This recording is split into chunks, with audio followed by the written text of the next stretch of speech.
손바닥만한 나라가 남북으로 나뉘었고요. 북의 사람들은 작년까지 핵 개발을 완성했느라고 호언장담하는, 다른 사람들의 시각으로 보면은 불안하기 짝이 없고, 대통령이 어떻게 됐는지 잘 내막을 모르지만은 온 국민이 다 촛불 들고 일어나서 남들이 볼 적에는 불안하기 짝이 없는 나라 같은데도 하나님은 우리에게 3시간 주시고 3시간을 살아갈 수 있는 평강도 주신 것을 인해서 하나님을 찬양합니다. 하나님이 나는 이 나라를 복 주신다 그렇게 믿어요. 휴전선 하나 사이에 두고 저 북에 먹을 것 없고 남에 먹을 것 남아도는 이 놀라운 설명될 수 없는 상황은 한 가지 기준을 가지고도 우리가 가늠할 수 있습니다. 저 북에는 성경이 없고 남에는 성경이 있고 흘러넘쳐서, 여러분 세계에서 성경을 가장 많이 만드는 나라 어딘 줄 아십니까? 따라하시기 바랍니다. 대한민국. 놀랍지 않습니까? 선교사를 가장 많이 파송하는 나라 중에 3번째 서열에 들고 성경을 세상에서 가장 많이 만드는 나라예요. 우리나라뿐 아니라 세계 각국의 여러 나라 말로 성경 만들어서 각 나라에 팔기도 하고 또 선교사들을 통해서 전달하기도 하는 이 나라이기 까닭에 하나님께서 그 성경 만드는 이 베이스를, 성경 만드는 본부를 보존하시기 위하여서도 이 나라에 복을 주는 줄로 믿습니다. 대한민국은 성경과 함께 복을 받은 나라다, 그렇게 정의하시기 바랍니다. 나라뿐 아니라 이 세상 역사의 사람들 앞에 이름 회자되어서 오르내리는 모든 사람들 중에 적어도 70% 이상의 사람들은 성경의 영향을 받았습니다. 온 세계가 좋아하는 음악, 미술, 문학작품의 상당 부분이 모두 그 출처가 성경인 것도 우리가 알고 있는 사실입니다. 성경을 읽는 사람은 변화를 받습니다. 자라납니다. 복을 받습니다. 성경을 읽는 나라는 밝은 나라, 하나님이 지켜주시는 나라가 되는 줄로 믿습니다. 여러 사람을 오늘 좀 말씀드리겠지만은 마틴 루터는 우리가 잘 아는 대로 신앙 개혁을 이룬 인물이에요. 그는 말하기를 나는 종교 개혁을 한 적이 없습니다. 신앙 개혁을 내가 한 것은 없습니다. 다만 나는 성경을 가르쳤고 성경대로 설교했습니다. 그리고는 남은 시간에 돌아앉아서 친구들과 함께 잭센하우젠 애가 와가지고 맥주 마시며 놀고 있는 동안에 선포된 성경 말씀이 신앙을 개혁하고 사람들을 바꾸고 교회를 개혁하기에 이르렀습니다. 그런 기록을 남기고 있습니다. 우리에게 잘 알려진 성경 히브리서 4장 2절 보여주세요. 시작. 하나님의 말씀은 살아있고 활력이 있어 좌우에 날선 어떤 검보다 예리하여魂과 영과 및 관절과 골수를 찔러 쪼개기까지 하며 또 마음의 생각과 뜻을 판단하나니 감기약을 먹으면 그 약이 내 몸속에 들어가서 두통을 낫게 하고 콧물을 그치게 합니다. 하나님의 말씀도 그와 같이 내 속에 들어오면 하나님 말씀이 스스로 작용하는 힘이 있어서 내 삶을 바꾸어 가고 하는 것입니다. 그러므로 성경 말씀을 마음에 담아놓기만 하면 성경 말씀 스스로가 내 속에 들어와서 내 인생에 작용한답니다. 그 성경은 오늘 우리가 읽은 본문에 보니까 성경에서 영생을 얻는 줄 생각하고 성경을 연구하거니와 이 성경이 곧 내게 대하여, 누구냐면 예수님께 대하여 증언하는 것이라고 말씀합니다. 성경이 예수님입니다. 시작. 2017년 한 해 동안의 상강의 모든 가족들이 성경을 읽어서 마음속에 받아들여서 감기 든 사람은 감기약을 먹고 혈압이 높은 사람은 혈압약을 먹고 관절이 아픈 사람은 진통제를 먹어서 그 약이 속에서 작용해서 각종의 질병들을 낫게 하는 것처럼 성경 말씀이라는 만병통치약 예수님을 먹고 마심으로 삶의 모든 문제가 해결되는 복된 한 해가 되시기를 예수 이름으로 축원합니다. 예수님의 중심 사역지 가버나움이었어요. 거기는 성경 선생님들이 많았어요. 근데 성경을 가르쳐도 성경의 이적과 기사가 나타나지 않았습니다. 예수님이 오셔서 말씀을 전파하니까요. 마가복음 시작. 예수께서 꾸짖어 이르시되 잠잠하고 그 사람에게서 나오라 하시니 더러운 누구지? 넘어가요. 시작. 예수께서 꾸짖어 이르시되 잠잠하고 그 사람에게서 나오라 하시니 더러운 귀신이 그 사람에게서 경련을 일으키고 큰 소리를 지르며 나오는지라. 귀신을 떠나가라는 가르침을 서기관과 모든 성경 교사들이 여러 해 동안에 반복해 왔는데 그런 역사 나타나지 않았는데 예수님 오셔서 그렇게 가르치시고 그렇게 선포하시니까 귀신들이 정복되고 쫓겨나는 구체적인 역사가 일어났던 것입니다. 말씀에 성령의 역사가 함께 하신 열매, 결실, 결과들이었습니다. 그러므로 성경 말씀은 성령의 감동과 함께 갈 때에만 생명력이 있고 내 속에 들어와서 작용하는 힘이 있는 것입니다. 12마리 돼지가 소풍 갔어요. 시냇가를 건넜습니다. 대장돼지가 반장돼지가 야, 물 잘 건넜냐? 혹시 떠내려간 녀석 없는지 좀 헤아려보자. 하나 둘 셋. 하나 없다. 11마리밖에 없는데 이상하다. 눈을 씻고 다시 세봐도 11마리. 야, 이상하다. 내가 나이 먹었나 보다. 네가 세봐라. 하나 둘 11. 11마리요. 한 마리 없어졌어요. 세 번째. 야, 네가 세봐라. 11. 한 마리 없어. 11마리예요. 소풍 가던 돼지들이 한 마리 잊어버리고 낙심해가지고 소풍 포기하고 돌아갔어요. 야, 소풍 간다더니 왜 이렇게 일찍 왔냐? 선생님 다그쳤습니다. 예, 한 마리가 물에 떠내려갔어요. 11마리밖에 없어요. 그래서 소풍 못 가고 돌아왔어요. 그래? 누가 떠내려갔지? 자, 보자. 서봐라. 하나, 둘, 셋, 넷, 다섯, 10, 11, 12. 12 다 있는데 왜 그래? 이름 불러볼까? 다 있잖아. 왜 그래? 아시죠? 12마리 돼지 중에서 숫자를 헤아리는 돼지가 자기는 빼놓고 셌어요. 다. 그러니까 한만 세도 11마리밖에 안 되는 거죠. 성경 말씀을 가르치는 목사, 목자, 모든 사람들이 성경 말씀을 자기를 제외하고 생각하고 가르치고 그런 패단이 있죠. 바울 사도는 이런 경고를 우리에게 남깁니다. 시작. 내가 내 몸을 쳐 복종하게 함은 내가 남에게 전파한 후에 자신이 도리어 버림을 당할까 두려워. 그래서 바울은 자신이 가르치는 성경 말씀이 자기에게 적용되는 데에 더 방점을 찍었더랍니다. 성경이 변화시킨 개인들을 몇 사람 말씀드리겠어요?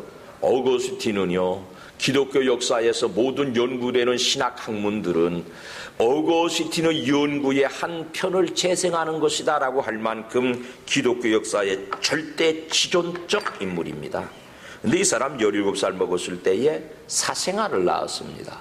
장가도 아니 가고 이 여자 저 여자를 전전하다가 결혼도 하기 전에 애를 낳았습니다. 20대에는 만이교라는 이상한 사교에 빠져가지고 청춘을 다 허비하고 말았습니다. 나이 30이 됐을 때 공부를 많이 하는 사람이었어요만은 암브로스라고 하는 당신의 유명한 설교가, 유명한 변사 암브로스의 설교가 아니라 연설을 들어보러 우리 교회 새가족 한 분을 전도해서 교회를 잘 나오셔서 물어봤어요. 아유, 교회를 안 빠지고 잘 나오시네요. 예, 교회 가면은요, 목사님이 연설을 너무 재밌게 하셔서 주일, 일요일 날을 기다렸다가 가요. 그러시더라고요. 그 어거스틴도 설교가 아니라 암브로스의 설교를 연설로 그 화려한 수사학적 기교를 배우러 그의 설교를 들으러 갔다가 인간적인 목적으로 설교를 들으러 왔지만은 성령이 청년 어거스틴의 마음에 감동을 주셨습니다. 암브로스의 설교를 듣고 자신의 죄를 떠나지 못하는 이 죄의 본성이 안타까워서 간절히 부르짖고 기도하게 돼요. 그때에 어린 아이의 목소리로 노래가 들려오는데 들고 읽어라, 들고 읽어라, 들고 읽어라, 들고 읽어라. 반복적으로 이 소리가 귀에 들리는 거죠. 장소를 옮겨도 그 소리가 따라옵니다. 눈물을 거두고 앞에 있는 성경책을 펼쳐 들었을 때에 로마서 13장이 눈에 들어왔습니다. 시작. 낮에와 같이 단정히 행하고 방탕하거나 술 취하지 말며 음란하거나 호색하지 말며 다투거나 시기하지 말고 오직 주 예수 그리스도로 옷 입고 정욕을 위하여 육신의 일을 도모하지 말아라. 바로 자기를 두고 오는 말이에요. 정욕에 사로잡혀서, 육신에 사로잡혀서 방탕, 호색, 술 취해서 단정하지 못하게 청년의 시대를 지내왔거든요. 이 말씀 한 구절이 어거스틴을 바꾸기 시작했습니다. 마지막 구절까지를 다 읽었을 때에 그의 간증에 의하면은 내면의 빛이 충만한 경험을 합니다. 신앙의 빛이 내 속에 비쳐 들어올 때에 내 속에 있는 모든 정욕적인 어두움들이 몰려 나가는 경험을 했습니다. 3년 후엔 서기 387년에 그는 세례를 받습니다. 395년에는 감독으로 소임됩니다. 430년 죽을 때까지 성경의 사람으로 인류 역사의 가장 위대한 신학자로 우리가 알고 있는 대부분의 신학들은 어거스틴이 정립한 내용들로 하나님 앞에 한평생 잘 쓰임받습니다. 성경 한 구절이 그를 그렇게 바꾸었습니다. 우리나라 저 이북에 선교사님 들어와서 한참 선교여행 다니실 때 어렵게 성경을 한글로 번역해서 어렵게 성경책을 만들어서 짐에다가 싸질머지고 나귀에다가 싣고 밤길을 걸어서 논두렁길, 밭두렁길, 산길을 걸어서 성경 나누어 주러 다닙니다. 어느 해걸음에 산에 올라갔다가 해지기 전에 산을 빠져나가지 못한 산 중턱에서 강도를 만났습니다. 돈 다 뺏겼습니다. 강도가 산속에서 모닥불 피워놓고 기다리고 있다가 그 돈 일이 다 내놓고 돈 아닌 건 전부 불에다가 집어넣으라. 선교사님으로서는 목숨만큼 중요한 성경책을 단번에 불 속에 집어넣기가 두 손이 부들부들 떨릴 만큼 가슴 아프고 고통스럽습니다. 성경책을 집어들고는요, 내가 이걸 불 속에 집어넣으면 당신은 이 속에 뭐라고 쓰여 있는지 단 한마디도 모르고 죽을 것 아니요. 그러니 기왕 불 속에 집어넣을 거 내가 한 구절만 좀 읽어 드릴 테니 들어보오. 이판사판 강도가 긴 담배 장죽을 물고는 그래 읽어보시게.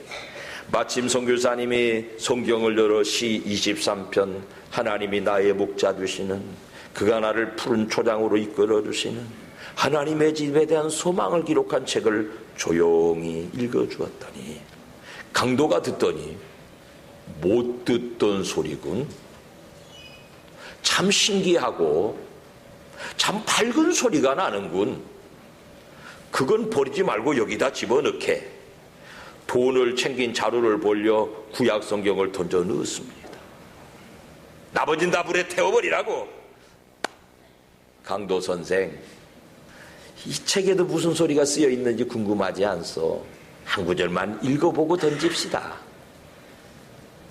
그래 보구려. 신약을 열어 마태복음 5장 산상수훈 심령이 가난한 자는 복이 있습니다. 천국이 저희 것입니다. 애통한 자 복이 있습니다. 남을 위해서 핍박받는 사람 복이 있습니다. 그 역설적인 복을 차분히 읽어주니까 흉악무도할 것 같은 강도지만 마음에 성령의 감동이 닿았던 모양입니다. 그거 다른 데서는 정말 못 들어보던 앞뒤 안 맞는 엉터리 같은 소리로군. 어디 기회가 되면 내 좀 자세히 읽어봄세. 여기다 던져 넣게. 구약 성경 한 권, 신약 성경 한 권 자루에 담아가지고 강도는 사라지고 선교사님은 생명같이 귀하게 여기던 성경 다 불태운 망연자실함으로 앉아있다가 당신의 걸음을 갔습니다. 쉬지 않고 열심히 마을 다니며 복음 전하고 몇 년이 지난 다음에 교회가 세워지고 홀로 다니던 선교 여행을 여러 사람이 함께 두세 사람이 짐을 짊어지고 동행해서 다니게 됐는데 얼마 후에 다시 그 길 지나가게 됐습니다. 몇 년 전 일이 생각나서 마음들 단단히 먹어야 돼. 각오를 단단히 하시게. 자, 우리 몽둥이라도 하나씩 들고 가면서 이 산길에는 강도가 있어. 해지기 전에 빨리 저 산을 넘어가야 돼. 그때 성경을 짊어지고 뒤따라오던 선교 동역자 중에 한 분이 나서더니 선교사님, 이제 그 산에 강도 없시다. 아니 대기 그걸 어찌하오. 선교사님, 제 얼굴 좀 자세히 보시구래. 그날 밤에 어른거리던 모닥불 건너편에 있던 강도의 얼굴 어찌 기억하겠습니까? 자세히 그 얼굴 들여다보는데 강도가 스스로 고백하기를 그날 밤에 그 강도가 바로 접니다. 아니 용수님이 그날 밤에 그 강도란 말씀이요? 선교사님이 자루에 던져놓은 성경을 신기해서 읽다가 그 두 성경을 다 읽기 전에 내 마음속에도 빛이 들어와서 내 마음속에도 예수 들어오셔서 그때부터 나도 예수 믿고 어찌어찌 선교사님 연락돼서 선교사님 선교사역 돕는 영수는 우리 한국의 교회가 처음 세워질 때 지금으로 말하면은 장로 혹은 전도사쯤 되는 성직이에요. 선교사님을 뒤따라다니는 영수가 되었더랍니다. 성경 한 구절은 사람의 심령을 바꿉니다. 성경 한 구절은 국가의 운명을 바꿉니다. 성경 한 구절은 이곳에 있는 우리 모든 가족들, 어린이, 청소년들의 심령과 인생을 결정적으로 바꿉니다. 여러분 모두도 각각 그런 성경 말씀의 경험이 있을 것이에요. 우리 중에 성경을 가장 잘 가르치는 성경의 선생님 중에 한 분인 이윤종 목사님이 로마서 12장 세 사람에 관한 성경 말씀을 읽고 자기 자신 인생 변화된 체험을 간증으로 들은 적이 있습니다. 저도 저의 성경 말씀을 통한 변화의 간증을 장례 예배를 드릴 때마다 드렸는데 한 번 더 드리죠. 어려서 한자 천자문을 읽고 사자수학 동몽성습을 읽고 머리가 조금 깼어요. 일찍. 두 가지가 궁금해요. 하늘로 올라가면 뭐가 있는가? 두 번째, 내 아버지는 누구신가? 학교 가서 선생님께 그거 물었더니 나오라 그래. 나갔더니 손바닥 벌리 이렇게 벌렸더니 뒤집으래. 이렇게 뒤집었더니 대나무 뿌리로 여기를 때려요. 학교 와서 공부는 열심히 하고 쓸데없는 거 묻는다고 그럽니다. 어디가 누구한테 물어 대답을 얻어요. 목사님께 가서 목사님 이러고 저러고 그 학생이 공부나 열심히 하라. 제가 이 말씀을 그대로 기억해요. 아직도 귀에 쟁쟁하니까. 거기도 실망하고 나오는데 이북 목사님이 있었어요. 뒤통수다 대고 이 목사님이 아직 생전에 계세요. 한번 가봐야 될 텐데 90이 넘으셨는데 그 성경을 읽어보라. 집에 와가지고 아래줄로 된 한자가 섞인 성경이 우리 집에 있었어요. 태초에 하나님이 천지를 창조하시니라. 쭉 읽어가다 보니까 세상에 성경 같은 뻥이 어디 있어요. 그때까지 제가 수많은 책을 읽었거든요. 굉장히 많은 책들을 읽었는데 다 사실적이고 이해가 되고 그런데 성경을 읽어보니까 이건 거짓말이에요.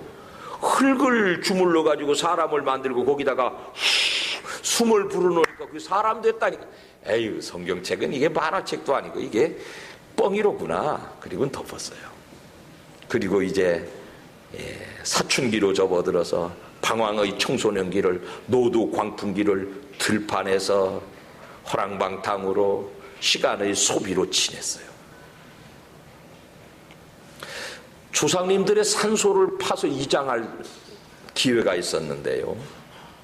열심히 파들어갔는데 아무것도 없어요. 할아버지가 안 계세요. 우리 큰아버지는 한문을 공부하신 분인데 이분이 나오라고 그러더니 당신이 무덤 안으로 들어오시더니 흙 세 주먹을 창호지 깔고는 거기다가 하나 둘 셋 놓고는 또르르 말아가지고 지푸로 묶어서 이게 네 할아버지다 모시고 가자. 그래 그 흙덩어리 가지고 모시고 이장이라고 이쪽에 우리 선산에 갔다가 묻었어요. 그때 때 그 큰아버지 하시는 말씀이 귀에 쟁쟁해요. 아유, 큰아버지, 할아버지가 안 계신데 다 귀토되셨다. 귀토, 돌아갈 귀, 흙토. 흙으로 돌아가셨다 그 말이에요. 흙으로 돌아가셨다. 아니, 흙으로 돌아가셔? 몇 년 전에 읽었던, 목사님이 읽어보래서 읽었던 성경 말씀, 흙으로 사람을 지으셨다는 말이 만화가 아니구나. 이게 진짜로구나. 사람이 흙에서 왔구나. 그래서 흙으로 돌아가는 것이로구나. 그래, 그럼 다시 되짚어 읽었어요. 아마 그것이 내가 오늘 목사로 인생 한 평생을 사는 결정적 동기 중에 하나일 것입니다. 성경은 읽는 사람에게 변화를 줍니다. 성경은 읽는 사람의 가치관, 인생관 모두를 바꾸어 줍니다. 나라 민족이 성경 읽으면 나라 민족의 복을 받습니다. 지금도 성경이 들어가지 않는 나라들이 있죠. 공산주의 국가, 이슬람 국가. 공항에 내려서 입국 심사대에 서면 뻘겋게 써붙여 놓기도 하고 입국 심사대에서 수상쩍게 보이는 사람을 향하여서 묻는 게 있습니다. 혹시 소지품 중에 총이나 마약이나 성경을 가지셨으면 여기다가 맡겼다가 우리나라를 떠날 때 가져가십시오. 써놓기도 하고 입국 안내심사대에서 그렇게 입국 심사관이 말하기도 해요. 총이나 마약이나 성경은 위험물질이기 때문에 우리나라에서는 절대로 개인이 소지할 수가 없습니다. 그렇게 안내합니다. 과연 여러분, 총이나 마약이나 성경은 위험 물건이에요. 총은 사람의 육신의 생명을 빼앗을 수 있습니다. 마약은 사람의 정신을 망가뜨릴 수 있습니다. 성경은 한 인간의 자아, 개인, 독선, 고집, 죄, 한 개인이 가지고 있는 가치관을 철저하게 깨뜨려 버릴 수 있습니다. 공산주의 사고로 물든 사람의 그 사고를 성경이 깨뜨려 버릴 수 있습니다. 알라가 유일한 하나님이라고 외치는 알라 신성기는 이 무슬림들의 신앙 그릇됨을 신약 성경을 읽기만 하면은 여지없이 깨뜨릴 수가 있습니다. 근데 실상은 총이나 마약이나 성경이 살해 도구가 아니라 원래 출발은 생명을 살리자는 도구였습니다. 총은 왜 갔습니까? 나를 살해하려는 적으로부터 나를 지키는 수단이었습니다. 내 생명 보존하는 수단이에요. 마약은 왜 개발되었습니까? 응급환자나 극심한 통증에 시달리는 사람에게 그 고통으로부터 구원하기 위하여서 소량의 마약을 사용하기 시작했습니다. 성경은 죄를 죽이고 영혼을 살리는 보약으로 인류 사회에 공헌해 왔습니다. 총알이 몸속으로 들어가면 사람이 죽어요. 마약이 몸속으로 들어가면 그의 정신이 피폐해지고 맙니다. 성경이 사람의 영혼 속에 들어가면 하나님의 말씀은 살았고 활동력이 있어서 들어가기만 하면 인생에 필요한 모든 작용을 성경 스스로가, 말씀 스스로가 혼과 영과 관절과 골수를 찔러서 쪼개고 생각과 마음을 판단하고 분별하고 쓸 사람으로, 질서 있는 사람으로, 온전한 사람으로 고쳐주는 강력한 에너지가 되는 줄을 믿으시기를 축원합니다. 성경은 단적으로 예수 전하는 책이죠. 성경은 단적으로 예수죠. 너희가 성경에 영생이 있는 줄 생각하고 성경을 연구하거니와 이 성경이 바로 나에 대해서 증언하는 것이라. 성경은 예수 얘기였습니다. 그 예수님이 부활하신 다음에 가버나움 갔었습니다. 거기서 요한의 기록을 따르면 3번씩 베드로더로 너 나를 사랑하느냐고 물으셔서 3번씩 사랑의 고백을 받습니다. 예수님이 억울하게 죄 없이 죽은 죽음에 대하여서 부활로 안갚음했다면은, 그리고 그 죽음의 당사자들을 복수하리었으면은 예루살렘으로 가셔서 로마의 당국자들, 유대의 종교 지도자들을 대항했어야 될 것인데 그분은 가버나움 갔었습니다.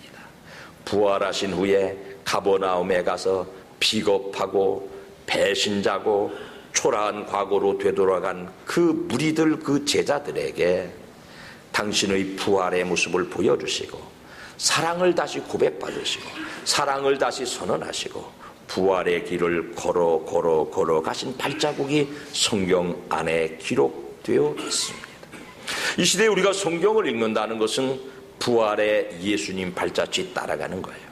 이 시대에 우리가 성경을 읽는다는 것은 부활의 예수를 내 인생 전체에 받아들이는 것이에요. 부활의 예수가 내 속에 들어오셔서 그분이 가시는 발걸음으로 나를 이끌어 가시기 위하여서 우리에게 성경 주셨습니다. 현존하는 하나님 두 가지입니다. 몸을 입고 땅 위에 오신 예수님, 그분의 말씀을 문자로 기록한 성경. 그러므로 성경을 마음속에 품어 가지면, 성경을 마음속에 간직해 가지면 이분이 약처럼, 보약처럼, 치료약처럼 우리 인생의 모든 문제를 해결하시고 치료하시고 우리에게 필요한 모든 것을 공급하시는 축복의 근원이 될 줄로 믿습니다. 부활의 예수님께 관련된 기록을 마음에 품고 그 부활의 예수님을 체험한 제자들처럼 성경 말씀을 통해서 부활의 예수님, 사랑의 예수님을 땅끝까지, 시간의 마지막까지 전파하는 하나님의 도구들 모두가 되시기를 예수님의 이름으로 축원합니다. 하나님 아버지, 이 땅에 현존하시는 하나님, 성경 말씀을 마음에 받아들임으로 성경이 살아 활력 있어 내 인생을 정리정돈하고 자를 걸 자르고 죽일 걸 죽이고 살릴 걸 살리고 우리의 발걸음이 마침내 부활의 예수님 따라가는 발걸음 되게 하여 주옵소서. 새해의 상광의 모든 가족들이 성경 읽는 한 해 되게 하여 주옵소서. 예수님의 거룩하신 이름으로 기도드립니다. 아멘.